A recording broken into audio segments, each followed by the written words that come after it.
Bonjour à tous. Prudence sur les routes ce matin. Le Jura a revêtu son manteau blanc. La neige est tombée cette nuit et ce matin au sud de Lons-le-Saunier, du côté de Champagnole et du lac de Vouglan. Dans le Doubs aussi, les flocons sont tombés à Pontarlier notamment, où la circulation était difficile. 1 an de prison ferme, c'est la peine prononcée hier par le tribunal correctionnel de Dijon envers un homme de 37 ans. Il a été condamné pour outrage, menace et blessure involontaire à l'encontre de 3 policiers municipaux. Les faits remontent au 28 août dernier. Cet homme, sans domicile fixe, s'en est pris aux forces de l'ordre en intervention. Son chien a même mordu l'un des 3 policiers. L'homme devra aussi verser 600 € de dommages et intérêts aux policiers blessés.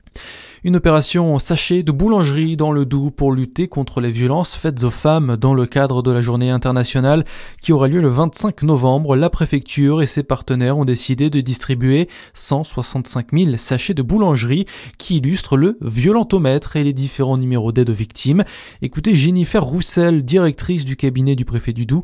Elle est au micro de Charlie Chevasson depuis la boulangerie Figard de Besançon. Une action de prévention et de sensibilisation qu'on mène depuis 3 ans avec les boulangeries partenaires dans l'ensemble du département pour avoir une communication sur le violentomètre et sur les numéros utiles, notamment le 3919, on le rappelle, jamais assez, c'est ce numéro qu'il faut appeler en cas de problème, de doute, de questionnement sur les violences faites aux femmes.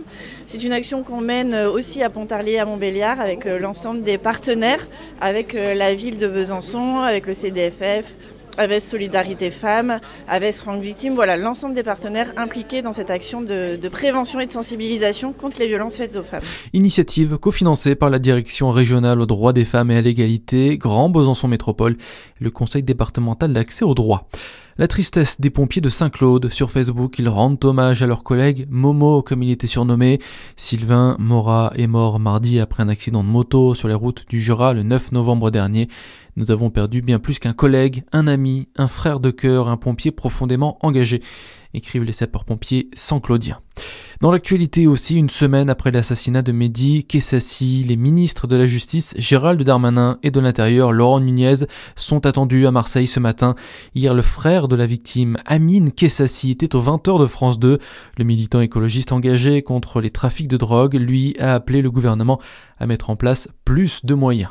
Les ménages les plus fragiles s'appauvrissent encore plus. Le Secours catholique publie aujourd'hui son rapport annuel.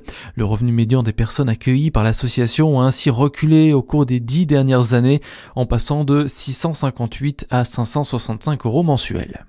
Et puis c'est aujourd'hui la journée internationale des droits de l'enfant. À Besançon, des actions de sensibilisation aux droits fondamentaux de l'enfant sont prévues samedi, avec des animations, des expositions et des rencontres. À suivre votre météo sur Fréquence Plus.